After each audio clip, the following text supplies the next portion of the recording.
Isang mapagpalang araw po sa ating lahat. Ako po si Junela Bianca Di Aguilar. Ito po ang aking Day 160 devotion para sa ating 365 daily devotion. Pinamagatang madalas ba magselos ang partner mo? At ang topic natin ngayon ay jealousy. Napipili ito yung concept na jealousy. When we speak of God's jealousy, we're not referring to petty, envy, or insecurity. Instead, it is the holy and righteous desire of God to protect what belongs to Him, His glory, His people, and His covenant. God is jealous for His name because it is perfect and worthy of all honor. He is jealous for His people because they are His treasured possession. This divine jealousy is a reflection of His love and justice.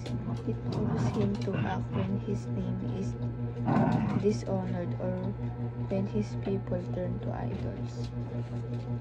At ang Bible verse pa tumatakpan sa Exodus chapter 34 verse 14. Do not worship any other God, for the Lord, whose name is jealous, is a jealous God.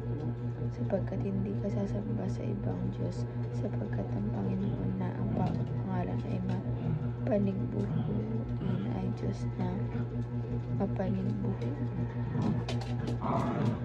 At ang teachings natin ay number 1, God's jealousy protects His glory. Ito po, yung jealousy ng ating pinaprotektahan na yung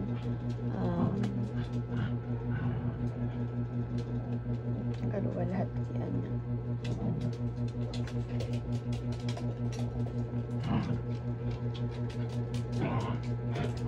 Pero kasi yung jealous na binabanggit dito, hindi siya in a bad way. Kasi yung jealousy na to para din sa atin. Kaya nga po sabi sa number 2, God's jealousy is for us, not against us. Ito po yung ibig sabihin, hindi siya against sa atin, kundi parang para sa atin yun, para pinaprotektahan tayo na yung jealousy na yun na hindi tayo mapalayo sa ating Panginoon. Number 3 po, God's jealousy treasures covenant relationship. Diba? Tinatreasure yung jealousy ng ating Panginoon, talagang tinatreasure. And it is a covenant relationship, talagang pinagtitibay. Kaya application naman po pa natin itong ma-apply sa ating sarili. Number 1, devote yourself to God alone. Parang ano mo talaga yung sarili mo, ipuspos mo yung sarili mo sa ating Panginoon, na talagang kahit walang kailangan parang mapatibay yung relasyon natin sa ating Panginoon, kailangan natin i-devote yung ating sarili. And number 2, desire God above family, wealth, and privilege. Dapat ito nga, desire God above family, wealth, and prestige. So dapat mas inaano natin ating Panginoon, dinidesire natin siya kaysa sa mga sa family,